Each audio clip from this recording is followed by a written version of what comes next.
Howdy. With this video, I want to show you how to get into the scholarship application letter. This is going to be different for different colleges. Hopefully, everybody's going to Northeast State, and they'll make it kind of easy on all of us. But if you're looking to go to a different four-year school, hopefully you can get on their website, maybe try and find the scholarship prompt or their admissions prompt, and write towards that specific prompt. I don't want you to spend 10 hours trying to find that prompt. If you can't find it within a little bit, maybe pick one of the ones I'm about to show you. And they like to hide these things on these websites. So here at Northeast State, if you want to see the scholarship prompt, you got to click on financial aid here. Then you want to come down to scholarship programs. And then you got to kind of figure out where you're going to go from there. We're going to go to Northeast State scholarships. And keep in mind, even if you're going on Tennessee Promise, you still want to apply for scholarships, right? Tennessee Promise only covers tuition, but you still got books and gas and all these other things. And the more money you can get, the better off you're going to be. And there's a lot of scholarships out there, actually. But so we're here at the Northeast State scholarships page, and we got to read through all this. The actual scholarship application doesn't open up till next month, but that's coming up pretty quickly if you're going to college in fall 2022, right? They actually, you can kind of see here the date the deadline date's March 1st, somewhere in March 2022. So it's coming up pretty quickly. But we're going to read through all this, and eventually I will see down here that the Northeast State General Scholarship application requires a brief essay describing the student's need for a scholarship, short and long-term career goals, and why the applicant selected Northeast State as a college of choice. So you in your letter you would address those three things. Right? Why do you need money? What are your basic goals? And keep in mind, as you're writing this letter, you're trying to tell the college why they should give you money over someone else and what you have to offer the college, right? So, it's fine to say you're poor and you need money, and but you want to kind of make sure you're telling the college what you have to offer the college, and of course, why you selected Northeast State, and hopefully something more than like it's close to my house. You want to start kind of thinking in terms of what the college wants to hear a little bit, right? But that's the general one for Northeast State. Up on Schoology, under Help Resources, and I'm going to send this as an email attachment as well. I've got the prompts for the UT Knoxville admissions prompts, and they're all going to kind of do the same thing. The idea is that you separate yourself out from the crowd, you show what you have to offer the college, and and kind of make something that's going to be interesting to read. Generally, you probably want to shoot for about 300, 400 words.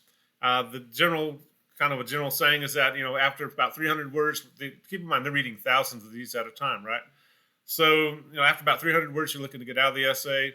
After 400 words, the reader's going to be like, "Why am I still reading this? I got 500 more to go through."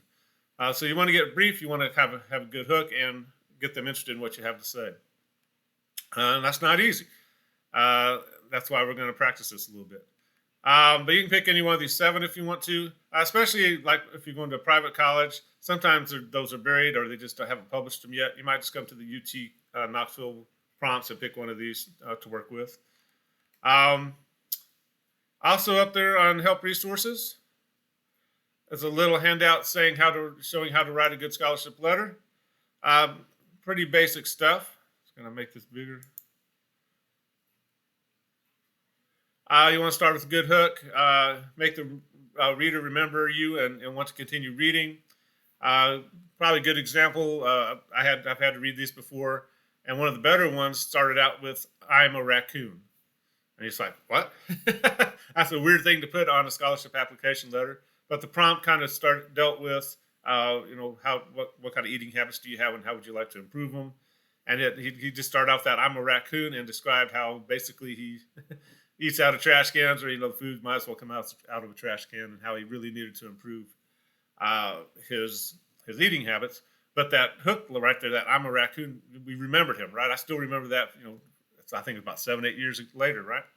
Write about something you care about. If you care about it, the reader will care about it. Make it stick to a point. Again, try and make it interesting. We've been working with figurative language a little bit, kind of making our writing come alive. This is a great place to do that. And make sure you avoid platitudes. every nursing major says, I want to be a nurse because I like to help people. It's like, okay, I've read that 50,000 times. How do you help people? Give us a specific example of what sets you apart from all the other nursing applicants or whatever. Um, Now, of course, proofread the essay and letter carefully. Nothing worse than misspelled words or spelling the college's name wrong. It's actually a big problem with Northeast State Community College. A lot of people like to separate North and East or not capitalized or leave a word out. Um, but that's kind of what we're looking for. Again, try and go to your college's website and try and find that scholarship prompt. After about 15 minutes, if you can't find it, quit and use one of the ones from the UT Knoxville or the one from Northeast State, which I will send in an email. I'm not going to force you to go through Northeast State's website to try and find that again. But hopefully that kind of clarifies things. And this is not easy to write a short, interesting something about you that sets you apart from the crowd and kind of tells the college why they should give you money as opposed to giving someone else money. But that's why we're practicing it. And hopefully once you get into the actually sending these off, you'll have a good place to start. If you have any questions about it, be sure to let me know. And we'll talk to you later. Bye-bye.